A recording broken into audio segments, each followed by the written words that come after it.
చావుకు గొంతుంటే ఇట్టా ఉంటదా అన్నది ఓ హిట్ సినిమా డైలాగ్. అదే డైలాగ్ ఇన్స్పిరేషన్ గా రాజకీయ ప్రత్యర్థులకు వార్నింగ్స్ ఇస్తున్నారు మాజీ ఎమ్మెల్యే.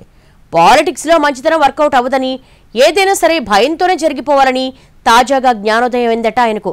ఎవరా మాజీ శాసనసభ్యుడు సడన్ గా ఎందుకంత వైల్డ్ గా రియాక్ట్ అవుతున్నారు? కొంతమంది గట్టిగా అరిచి వార్నింగ్ ఇస్తారు, మరికొంతమంది కొట్టి చెబుతారు, ఇంకొందరు కొట్టినంత పని చేస్తారు.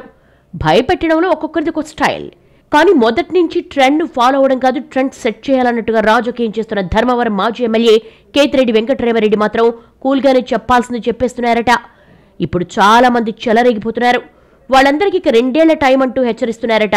దీని చుట్టూనే ధర్మవరం పొలిటికల్ సర్కిల్స్ లో హాట్ డిస్కషన్ నడుస్తోంది. ఎమ్మెల్యేగా ఉన్నప్పుడు గుడ్ మార్నింగ్ ధర్మవరం అంటూ హడావుడి చేసిన కేతిరెడ్డి వెంకటరామరెడ్డి 2024 ఎన్నికల్లో ఓడిపోయారు. తర్వాత చాలా రోజులు సైలెంట్గా ఉన్నారాయన. అప్పుడప్పుడు సోషల్ మీడియాలో మాత్రం కనిపిస్తూ తన ఓటమితో పాటు ఈవీఎంలపై విమర్శలు చేసేవారు. ఓడిపోయిన తొలినాళ్లలో ధర్మవరం రాజకీయాల నుంచి అస్సలు మాట్లాడలేదాయన. ఇదే సమయంలో ఇక్కడ మంత్రి సత్యకుమార్తో పాటు బీజేపీ నేత హరీష్, ఇంకొందరు టీడీపీ, బీజేపీ, జనసేన నాయకులు కేతిరెడ్డిని గట్టిగానే టార్గెట్ చేసి విమర్శించారు. కొందరు వైసీపీ నాయకులు ఇబ్బంది పెట్టారని, మరికొందరిని బెదిరించి తమ పార్టీలోకి చేర్చుకున్నారన్న ఆరోపణలు కూడా ఉన్నాయి. కానీ తొలిసారి తాజాగా చాలా గట్టి రియాక్షన్ ఇవ్వడం సంచలనమైంది. అది కూడా ఆయన వాడిన పదజాలం గురించే మాట్లాడుకుంటున్నారు స్థానికంగా. గుడ్ మార్నింగ్ ధర్మవరం కార్యక్రమంలో ప్రజల సమస్యలు తీరిస్తే నిందలు తప్ప ఏమీ మిగలలేదు.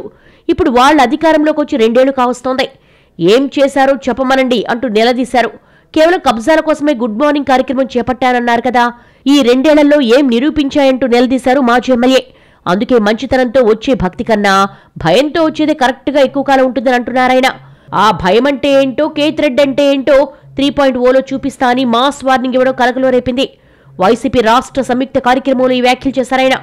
ఇటీవల ఫారిన్ ట్రిప్ నుంచి వచ్చిన కేతిరెడ్డిని కూడా ఈ కార్యక్రమంలో సన్మానించారు. ఈ సందర్భంలోనే ఇలా వైల్డ్ గా రియాక్ట్ అయ్యారు మాజీ ఎమ్మెల్యే. నేను 2 సార్లు ఎమ్మెల్యేగా పనిచేశా, ఆ మోజులన్నీ తీరిపోయాయి. ఈసారి ఎమ్మెల్యే కేవలం ఎమ్మెల్యే పనులు మాత్రమే చేస్తారంటున్నారు. మనం సర్దుకుపోతే ఎప్పటికీ ఇబ్బందులు పడుతూనే ఉంటామని, గోడ వంగిందని అలాగే వదిలేస్తే మీద పడుతుందని అనడం చుట్టూ రకరకాల చర్చలు నడుస్తున్నాయి. గోడను సరిచేసి ప్లాస్టింగ్ వేస్తే 10 కాలాలు భద్రంగా ఉంటుందని, అలాగే పార్టీని, క్యాడర్ను భద్రపరిచే బాధ్యత నాదంటున్నారు వెంకటరామరెడ్డి.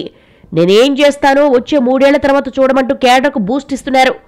మనకంతా జనవరి లెక్కలే, లాస్ట్ జనవరికి ఎలక్షన్ మూడ్ వచ్చేసింది. ఇక ఈ 2 ఏళ్లు మీరేం చేస్తారో చేసుకోండి, ఎన్ని అవాకులు చెవాకులు పేల్తారో పేలండి, ఆ తర్వాత ఇలాంటి దీపావళి కూడా చూడరనడంలో ఒక్కసారిగా ధర్మవరం పాలిటిక్స్ లో కాకరేగింది. ఎవరిని చూసి వెర్రవీగారో వారికి తగిన గుణపాఠం నేర్పుతారని, రాబోయే కాలంలో ధర్మవరం చరిత్ర ఇంకో విధంగా మలుపు తిరుగుతుందని అన్నారాయన. ఇంకోసారి ఎవరైనా మాట్లాడాలన్నా వారికి మామూలుగా ఉండదని మాస్ వార్నింగ్ ఇచ్చారు. కూటమి పాలనలో ఎవరెవరు ఏం మాట్లాడారో, ఏ విధంగా ఇబ్బంది పెట్టారో అన్ని డిజిటల్ బుక్లో నమోదయ్యాయన్నారు. కేతిరెడ్డి ఇచ్చిన వార్నింగ్స్ ఇప్పుడు సోషల్ మీడియాలో వైరల్ అవుతున్నాయి. దీనికి కూటమి నేతలు ఎలా స్పందిస్తారో చూడాలి మరి.